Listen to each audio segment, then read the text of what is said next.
Good luck, everyone. Well, what an introduction. Ladies and gentlemen, the best man. Okay, hold tight.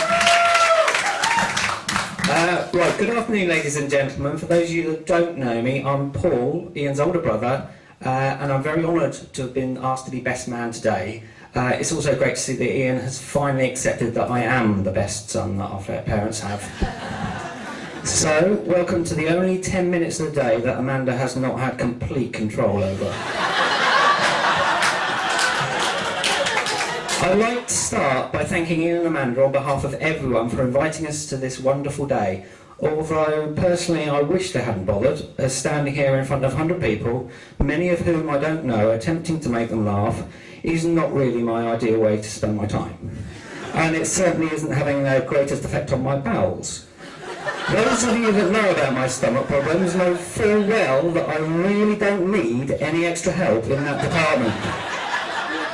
Thankfully, my personal sponsors Imodium have stepped in to help hold everything together for me.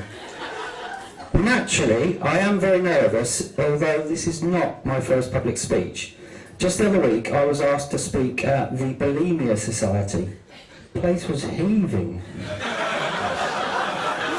Sorry, I shouldn't have heard that. Did I tell you I bumped into a dyslexic Yorkshireman outside? He was wearing a cat flap. Anyway, enough of the bad puns and on with the speech. I've known... See, this is where Ian has stolen my line. I've known Ian all my life and he is just like a brother to me.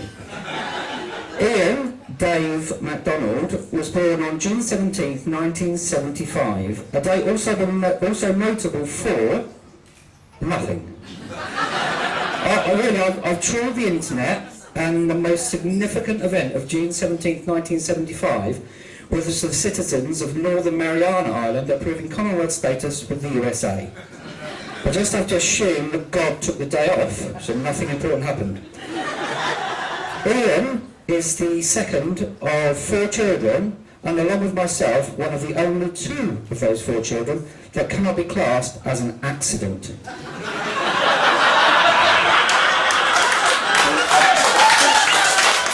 A disappointment, maybe, but not an accident. Nor is he an alcoholic, like Joanne, and he doesn't have a wang eye like Michelle. To be serious for a moment, I know that Mum and Dad are incredibly proud of Ian and all that he has achieved, and they're overjoyed that he has finally found someone to spend his life with, as we all are. I asked Mum about what Ian's birth was like, and she said it came very quickly, which, funny enough, was exactly what she said about a conception. He weighed a very healthy £9 when he was born, and he'd grown to £15 by the time he was 8. Ian has always been small, and throughout his life he's had to endure lots of petty name calling. Midget, dwarf, Tiny Tim, Little Mac, Shorty McShorts, Short Arse, Half Pint, Pipsqueak, Munchkin, Oompa Loompa. Mum could be so cruel. Speaking of nicknames, the bridesmaids Molly and Rosie are very fond of their Uncle Ian, and they do have their own affectionate nickname for him. Would anybody like to guess what that might be?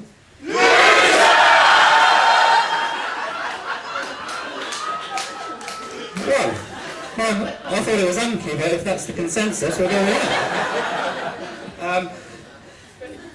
Where are we? Of course, Ian is no loser today because he has won Amanda's heart. Ian has taken revenge for the loser joke by regularly turning up just before bedtime and whipping my own children into a frenzy, meaning that they can't sleep. Ian has always been good with the children, and they've really taken to Amanda. I'm certain that Ian and Amanda will make great parents themselves when the time comes, and I shall be able to get my revenge by hyping his children up at the most inconvenient times.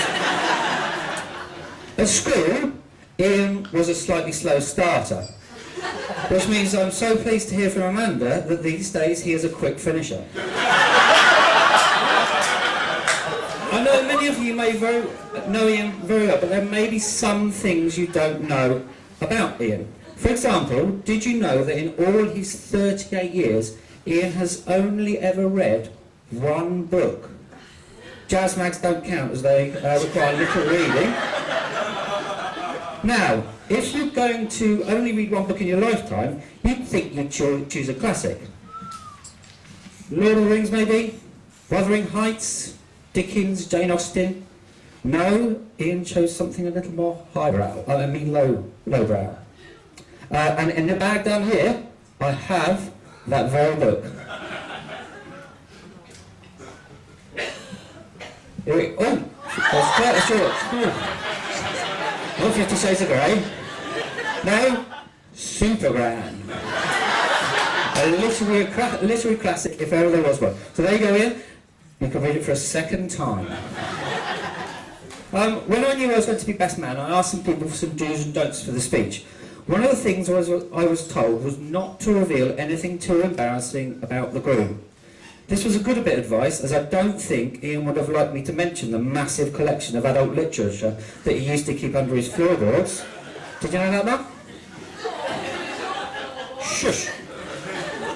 Or the fact that he would point blank refuse to eat Mum's rice pudding unless it had food colouring added to it, turning it a luminous green colour. Or the time he was caught masturbating in the local newsagents. Did you not hear that? It was all over the newspapers.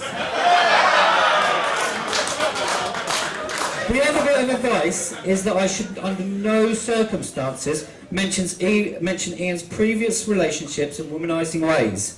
This was actually very easy, as there haven't really been any other relationships. And Ian is to womanising to what I am to singing. And believe me, if you've heard me sing, you will know that this is really not a good thing. This is not to say that Ian has never had any girlfriends. I remember the time he told me he was dating two gorgeous twins. Wow, I said, and asked him how he told them apart. Well, that's easy, he said. Tracy has long blonde hair, and Barry has a moustache. Seriously though, I can actually only recall Ian bringing one girl home to meet Mum and Dad before Amanda, and that was many moons ago when he was working at Kesgrave Tesco's, and he made the mistake of going on a couple of dates with one of the Till girls. This very quickly veered into stalker territory, and Ian had to let her go moments after she had bought him a ridiculously expensive watch. The way I see it is that he started off with Tesco's value, and today he's ended up with Tesco's finest. Amanda is a genuinely lovely girl, and she's fitted in so well into our family, and she has been great for Ian. We all knew it was serious when Ian stopped going to Mum and Dad's for Sunday lunch, something that he vowed he would never do no matter what his circumstances were. Obviously his love for Amanda is greater than his love for his mum's home-cooked Sunday roast, and Mum cooks a cracking roast. It was a great moment when Ian moved into Amanda's house, particularly for Claire and I, as we managed to acquire from Ian a top-of-the-range washing machine, dishwasher and television at knockdown prices. In fact, Ian has been a regular provider of Tesco's freebies and unwanted appliances to us over the years. We're actually so used to it that we feel it's only fair that we get the first pick of the wedding presents. Amanda and Ian get on so well together, and I know that Ian wants to be a model husband. I decided to look up model in the dictionary, and it said that it is a small miniature replica of the real thing. I'll say no more. It was very apparent from very early on that Ian and Amanda were completely suited to each other, and everyone was overjoyed when they announced their engagement. They are clearly very much in love. In fact, Amanda told me that Ian is number 2 on her all-time love list. Unfortunately, she is unable to marry Microsoft Excel. I believe it is customary for the best man to draw on his experience and give the happy couple a bit of advice on married life. So, Ian, sometimes what your wife says is not actually what she means. Here are 5 things your wife may say to you and a translation of what she really means. Number 1, fine. This is a word your wife will use to end an argument when they are right and you need to shut up. As a man, never ever use fine to describe how your wife looks. This will cause an argument. Number 2, Nothing's wrong. This means something is very wrong. And it is your job to try and work it out. This is the calm before the storm. Don't worry, I will do that. You've obviously been asked to do something several times and you've failed, and so your wife is doing it herself. You should be very worried. 4, 5 minutes. If she's getting ready, that means at least half an hour. And finally, thanks. She's thanking you for something. Just accept it, she's being nice. This is very different to thanks a lot, which signals that you have messed up big time.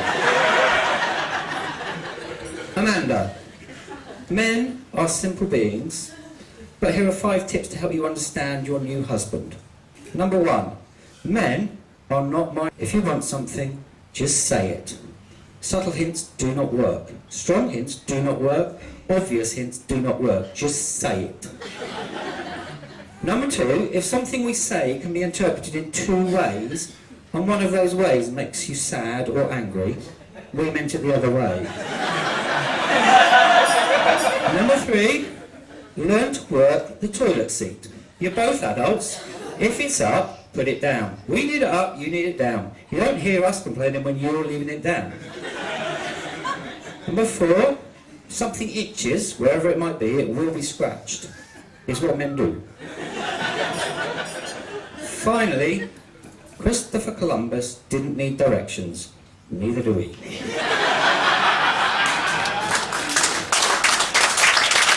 Well, I think it's probably time for me to wrap things up now, as I know Ian is desperate to get Amanda's knickers off. I told him they'd be uncomfortable, but he insisted on wearing them. I also know they are planning on heading to Wales later on this evening. No? Well, oh, sorry, I thought I heard you say you were going to bang her for a week.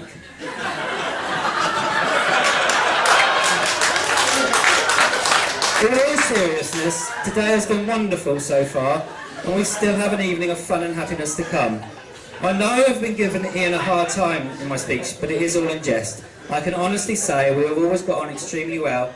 I am very proud of my little brother. Today he really is the best man. It is fantastic to see him marrying such a lovely girl. They make a perfect couple, and I am sure they will have many happy and loving years ahead of them. It just leaves me to propose a toast to the happy couple. So please raise your glasses to the bride and groom. Thank you, my work here is done.